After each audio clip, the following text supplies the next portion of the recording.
नमस्कार. अर्चूज होम किचनमध्ये तुमचं सगळ्यांचं पुन्हा एकदा मनापासून स्वागत.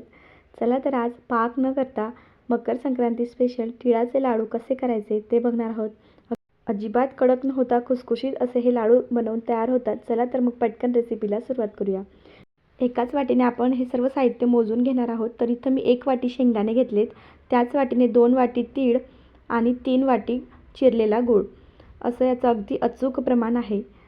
चला आता रेसिपीला सुरुवात करूया. तर सर्वात आधी इथं मी कढई गरम करून घेतली आहे. कढई खूप जास्त गरम नको, कोमट करायची थोडीशी. नंतर त्यामध्ये तीळ घालून तीळ छान चटके बसेपर्यंत भाजून घ्यायची. तीळ भाजताना एक गोष्ट लक्षात ठेवायची, ती म्हणजे गॅसची फ्लेम खूप कमी ठेवायची आणि एकदम कमी गॅसवरच आपल्याला ही तीळ भाजून घ्यायची आहे. गॅसची फ्लेम जर तुम्ही मोठी ठेवली तर तीळ हे पटकन जळले जातील आणि आतपर्यंत ते चांगले भाजले जाणार नाहीत आणि लाडूसुद्धा खमंग होणार नाही. तर यासाठी सर्वात ही गोष्ट लक्षात ठेवायची, कमी गॅसवर तीळ आपण भाजून घेऊया.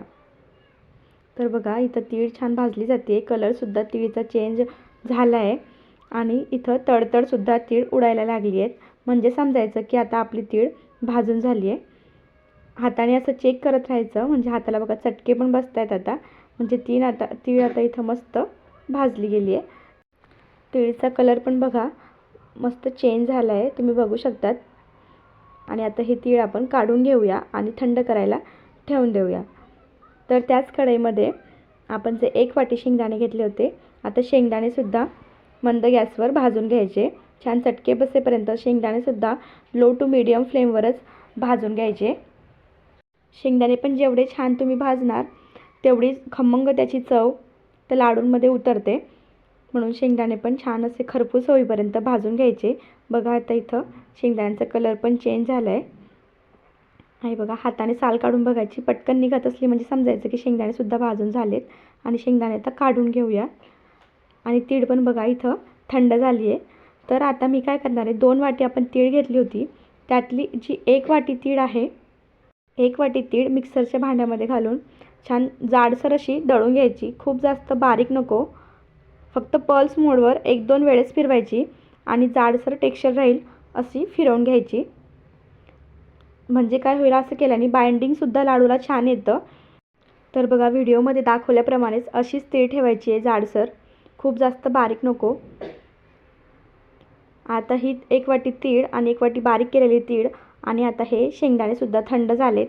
शेंगदाण्यांचेसुद्धा साल काढून घेऊया आणि शेंगदाणेसुद्धा मिक्सरच्या भांड्यामध्ये घालायचे आणि शेंगदाणेसुद्धा जाडसरच ठेवायचे आहेत, खूप जास्त बारीक करायचे नाही आहेत. म्हणजे काय होईल, शेंगदाणे लाडूमध्ये असं छान दिसले पाहिजेत आणि खायला जेव्हा जाताखाली येतात तेव्हा त्यांची चवसुद्धा खूप छान लागते. तर बघा असं जाडसर टेक्स्चर आपल्याला हवं आहे, ज्याप्रमाणे मी व्हिडिओमध्ये दाखवते तसंच त्याचं टेक्स्चर ठेवा, म्हणजे खायला लाडूसुद्धा खूप छान लागतात. तर आता हे सर्व जिन्नस आपण मिक्स करून घ्यायचे आणि आता आपण गूळ वितळून घेऊया. तर कढईमध्ये 2 चमचे मी तर साजूक तूप घातलं आहे. तूप वितळलं की नंतर यामध्ये जाईल 3 वाटी गूळ.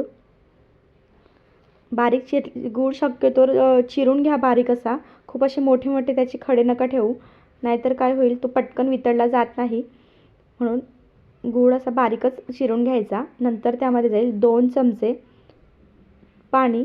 जो पोहे खाण्याचा चमचा असतो त्याच्यानेच पाणी घाला, खूप जास्त पण नको. नाही घातलं तरी काही हरकत नाही, पण जर तुम्हाला कोरडं वाटत असलं तर त्यामध्ये 2 चमचे पाणी घाला. आता इथं फक्त आपल्याला गूळ विरघळवून घ्यायचा आहे, खूप जास्त असं त्याचा पाक करायचा नाही आहे. मी आधीच सांगितले, पाक न करता आपण लाडू करणार आहोत. जर पाकाचे लाडू तुम्हाला करायचे असतील तर पाकाची गोळी होऊ द्यायची, पाण्यामध्ये टाकून ते चेक करायची. जर त्याची गोळी झाली तर पाक झाला असं समजायचं. तसे जर लाडू केले तर ते लाडू थोडेसे कडक होतात खायला, पण मी इथं खुसखुशीत लाडू करणार आहे म्हणून इथं मी फक्त गूळ जो आहे तो विरघळून घेणार आहे. हे बघा आता गूळ इथं विरघळला गेला आहे, अजिबात त्यामध्ये मोठे खडे गुळाचे राहिलेले नाही आहेत. तर बघा मस्त इथं गुळाचं पाणी झालं आहे. तर आता यामध्ये आपण बारीक केलेले तीळ आणि बारीक केलेले शेंगदाणे घालून घेऊयात आणि हे सोबत छान सर्व मिक्स करून घ्यायचं. ही प्रोसेस जरा फास्ट करायची, म्हणजे गुळासोबत हे सर्व जिन्नस छान मिक्स होतील आणि आपले लाडू वळायला मदत होईल. तर बघा हे मस्त पटकन मिक्स करून घ्यायचं, अजिबात थंड होऊ द्यायचं नाही. गरम गरम असताना छान फास्ट हे सर्व मिक्स करून घेऊया. आणि जर तुम्ही चॅनलवर नवीन असाल, अजून सबस्क्राईब केलं नसेल, तर अर्चूज होम किचनला नक्की सबस्क्राईब करा. आणि तुम्हाला जर व्हिडिओ बघायला आवडत असतील तर व्हिडिओला लाईक करा, शेअर करा आणि मला कमेंटमध्ये नक्की सांगा.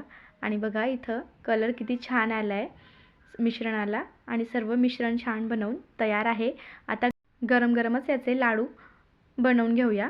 तर हाताला सर्वात आधी तूप लावायचं आणि पटकन याचे गोळे तयार करायचे आणि मस्त असे लाडू बनवून घेऊया. खूप सोपी रेसिपी आहे. अजिबात ज्यांना पाक करायला जमत नाही त्यांनी अशा प्रकारे लाडू करून बघा. अगदी झटपट हे बनवून तयार होतात. पाक करायचं टेन्शन नाही. फक्त गूळ वितळवून घ्यायचा आणि सांगितल्याप्रमाणे तीळ आणि गुळाचं प्रमाण घ्या, म्हणजे लाडू तुमचे चुकणार नाहीत. तर बघा इथं मी सर्व असे लाडू इथं बनवून घेतले आहेत आणि अगदी खुसखुशीत असे हे लाडू बनवून तयार आहेत. आणि बघा शेंगदाणे जे जाडसर ठेवलेत ते पण किती छान दिसत आहेत त्याच्यावर. आणि मऊसूद आणि खुसखुशीत असे आपले तिळाचे लाडू बनवून तयार आहेत. तर कसा वाटला व्हिडिओ मला कमेंट करून नक्की सांगा आणि व्हिडिओ आवडल्यास लाईक करा, शेअर करा, सबस्क्राईब